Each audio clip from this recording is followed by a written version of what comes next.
I'm really proud that the idea of BIAs started in Toronto, not just in Toronto, right here in Bloor, West Village, in my neighborhood. Well, I think there was two defining moments, two defining factors in the latter part of the 60s. First and foremost, the malls. The suburbs were all converting to malls, and they were enormous things with climate control, a whole variety of merchants under the one roof, and limitless parking. The other defining moment was really the completion of the Bloor subway. The people who used to ride streetcars were now riding underground. There wasn't a block that didn't have at least one empty store. There was this general state of depression among the merchants. There was a handful of individuals in Bloor West Village who decided that there was a need to move forward, or they might as well pack up and move to the malls the way everybody else did. I was approached by Neil McClellan, who was really the Ayatollah of the local business association, and he came to me and he said, "We want you to be our next president." And I said, "Well, Neil, I don't want to do that. All you do is pass the hat all the time, and some people pay and others don't pay." William Whiteacre, amongst others, sat down and effectively put the legislation together. I had this kernel of an idea that if you increase the business tax of everybody in a given area, and then the city hands that increment back to the local business association, and they can spend it on promoting the area and improve the streetscape. I was tilling fertile ground because Bill Dennison loved it. And he said, "Now let me get this straight, Bill. Are you telling me that these guys want to pay more tax?" And I said, "Yeah, that's exactly what it is." And he said, "Well, I'm for it." To get the Municipal Act amended, I went to see the Honourable Darcy McHugh, who was the minister at the time. So he said, "Is it good for Toronto?" And I said, "Yes, it's good for Toronto." And then he said, "Well, if it's good for Toronto, it's good for Ontario. We'll amend the Ontario Municipal Act." You know, at times BIAs are like herding cats. Everybody's got a different idea. Effectively, what you're trying to do is bring together a bunch of independent thinkers who make decisions every day on their own business, and they live with them, right or wrong. But try to put them in a room where you have to reach a consensus, and that is very difficult. BIAs, while they're a self-help mechanism, need a local champion. Alex Ling should get a lot of credit for getting this rolling, because he was a driving force behind the whole movement, and still is. Back in 1970, when I drove by Bloor West Village here, I was attracted by the sparkling, twinkling lights from the trees, and I said, "Wow, you know, what a place to be. I would love to be here." Alex Ling is a very interesting person, very modest, very forward-thinking.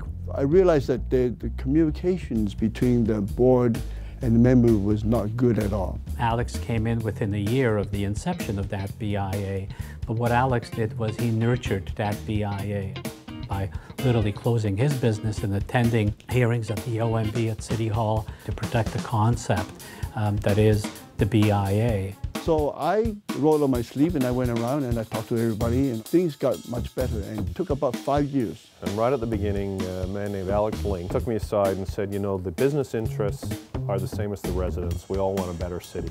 And he was right. When they hesitate, you can say, "Don't make a decision now. Let's think about it and we talk about tomorrow." Because when they say no, you're cooked. You're done. So don't let them say no. I think one of the great things about Toronto is that this idea is spreading all across the city. And in all of those places, what Alex told me is true. What's good for the small businesses is good for the local residents. That's true in our whole city. Benches or flowers and sidewalk sales, festivals. In fact, most BIAs have some kind of festivals. I think everybody wants to belong to some place. The local community holds that tightness, that togetherness, the stuff that we look for in small towns. And I think what the BIAs have done is they brought a little bit of that small town into Toronto. The cafes are full, people will meet up and have their coffee or a glass of wine. The main street acts as the gathering place. I love the fact that we're a community. That's how it feels. And that's because there's successful small business retail and retailers who care about the city enough to invest their own money in things that improve the city as well as the business opportunities. That's quite an extraordinary thing. We take it a little bit for granted, but the businesses here want to invest their money in our city. and I think that's why they succeed. And many people think that those flowers, those benches that are out there are actually put out by the city. It's the local merchants who are levying themselves above and beyond the taxes that they pay to the city. With 71 BIZs now in Toronto, there's about 290 across the province of Ontario.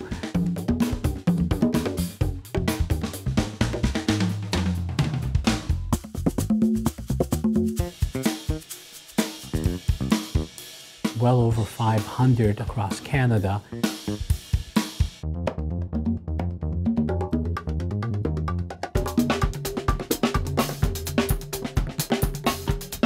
In the US, well over 1,000.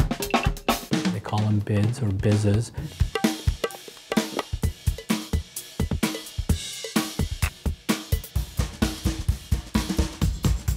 London, England, France, Scotland, Australia, Japan, South Africa have a very similar program based on the foundation of the BIZs. They may call it differently, but fundamentally it's local business people helping to help themselves. I had no idea at the time that it would expand. This is our biggest export to the world. So you improve the area, you beautify it, now you show it off by bringing people in.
The rest, as they say, is history.